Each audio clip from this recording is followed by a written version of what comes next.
Good morning, everybody. I'm Brad Foutz. This summer, I studied under Dr. Laura Havner in the Ballistic Heavy Ions group here at Wright Lab, and my project is on machine learning for sharing Hall event reconstruction. As you guys have all already heard about a great deal this morning, there's the electron-ion collider at the National Laboratory, which hopes to investigate the structure of protons and neutrons, as well as the quarks and gluons that comprise them.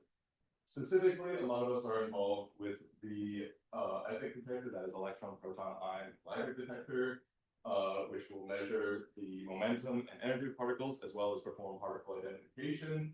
This is really important for reconstructing whatever interesting things are happening during the actual time of collision. Specifically, I'm interested in the PF-rich subsystem for particle identification.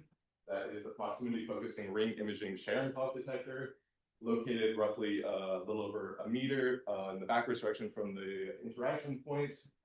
Incident charged particles will hit the aerogel radiator with a refractive index of 1.045, at which point they will emit a cone of Cherenkov radiation, which will enter the expansion volume, which is equipped with two conical mirrors to increase pseudo-rapidity to the range of -3.5 to -1.5, at which point these photons will hit the photocathodes inside of the HRPBD sensors, a signal which then gets converted into X and Y hit positions. So Cherenkov radiation is a phenomenon that happens when charged particles move faster than the speed of light inside of the medium, and when this happens, they will emit photons at an angle proportional both to the refractive index of that medium and the particle's own velocity. This equation is given by theta is equal to the inverse cosine of 1 over beta times n, where beta is the ratio of the particle speed to the speed of light in vacuum. And this dependence on theta on velocity makes it useful in implementing into other equations, such as this equation for momentum, which we'll know from the tracker for particle identification. To visualize this, I've been using the PF-rich J04 simulation. And you can see, I don't know how to, okay, there's the laser. This is the whole PF-rich detector, and an incident charged particle hits the aerogel, radiates along, travels along that trajectory, and radiates photons at a fixed angle and produces a sparks to hit map like this. But reconstructing Cherenkov angle from this hit maps is a very non-trivial task. There's many barriers to that, such as the hits coming from background, Rayleigh scattering, the reflective hits both off of the conical mirrors and the pyramid mirrors in between the HRPB sensors, which result in strange looking reflective patterns like this, as well as the degradation of separation for higher momentum particles. So the current method for reconstruction is the inverse ray tracing algorithm, specifically this iteration, the IRT2, which is an algorithm for ranking different mass hypotheses given hit data. It first does this by parameterizing and configuring optical path configurations for each hit and determining if it was reflected or a direct hit, and then determining the respective expected Cherenkov angle for that hit relative to the particle's trajectory, and then it filters out any hits that are not within a given acceptance of the expected Cherenkov angles for each mass hypothesis, proton, cation, pion, and then performs the combinatorial chi-squared evaluation with this separation between measured and expected Cherenkov angle, also taking into consideration the single photo electron angular resolution, which is a material constraint of the HRPP sensors. And then in this chi-squared evaluation, there are Poisson terms to account for expected photon yields, as well as penalty terms for background. And currently propounds are around 97% accuracy, but is computationally expensive. And so hence we are wondering if we can do better. And this is where we get into the application of machine learning for this problem, as machine learning has proved to be quite promising in lots of areas of pattern recognition like this. And machine learning works simply by having input data, layers of input data connected to various layers of nodes, and then to output data with certain sets of weights and thresholds associated with each connection. These are initially randomly set, and then you feed the model lots of examples, and it will update these thresholds, these weights and thresholds according to gradient descent of the loss function. The loss function essentially characterizes how well the model is performing. Specifically, when we are interested in the application of convolutional neural networks, which are a particular kind of neural network that is really good for image processing, in which it essentially takes localized pixel data and distinguishes gradually more and more like complex and specific features from that before doing classification output. And so to start with, I'm working with 3 very simple model architectures.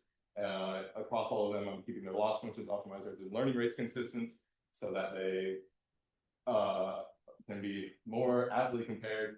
My baseline model is just 2 linear layers with a slight level up from that being linear and nonlinear rectified linear unit activation layers.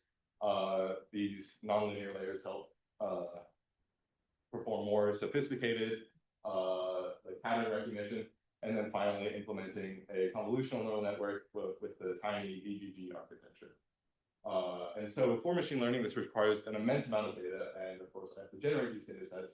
And I do this with a script that allows me to generate het.mc files, which essentially generate the initial conditions for the particle gun, which I can then pass into the JF4 simulation to generate the hit data.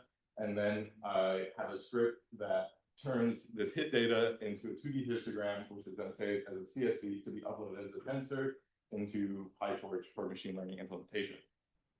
Specifically, I've got a script to do this automatically, however many number of times, and to generate files into a data structure like this. And I did it, and so for my training data set, I generated 1,024 CAN and 1,024 CAN files with an 80% training, 20% test split, keeping all these conditions the same for consistency. But because this was such an it's so intense to generate this data currently, taking a long time and a lot of space, that is why my training data is so small, whereas of course a larger training set yields better performance. So for actually training the models, again, I kept lots of the parameters the same. 3 epochs means they went over all the data 3 times. They have similar amounts of neurons in their hidden layers, similar batch sizes, and the same amount of training and testing data. And so results that even though IRT couldn't be performed on this specific data set, we're keeping that 97% as a reference benchmark. Model 0 and Model 1, the primary linear models, were actually able to perform very well, perform at 99.28% accuracy on these 6 GeV time and KM separation. But the convolutional neural network model could not improve beyond 50% accuracy, and I was unable to perform PID speed comparisons yet. So thinking about these results and looking ahead, the success of the first 2 models definitely shows the merit of machine learning in this area of physics, and the potential, the potential for task-like particle identification. The failure of the tiny VGG is, I think, more likely attributable to the constraints of that specific architecture, and in the future, the implementation and experimentation with a much more robust and sophisticated architecture would, I think, yield more illuminating results. It'll also be important to be able to actually compile a functional IRT2 to run same data set comparisons and gradually improve the sophistication of the data generated and trained on, as well as incorporating more physical hyperparameters to be into the model to be more representative of the actual detector, as well as going on to eventually explore other machine learning models and architectures such as graph neural networks. Yeah, that's everything. Thank you guys so much. I'd like to particularly thank our PIs for Heather and Helen Keynes, Parker Gard, and our good friend Alexander at Brocato, and Jesse Lior.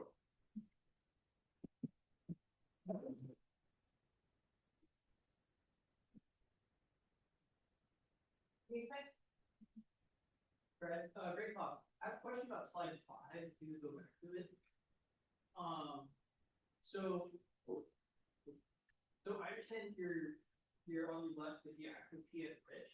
Now you're right is the hit map. So I'm wondering why your hit map is so circular and concentrated little when your detector seems to be like much wider and a little square. So I guess what I'm asking is, what are the squares? Why are you not getting, why do you have those squares that far out? If you're only getting data very individual.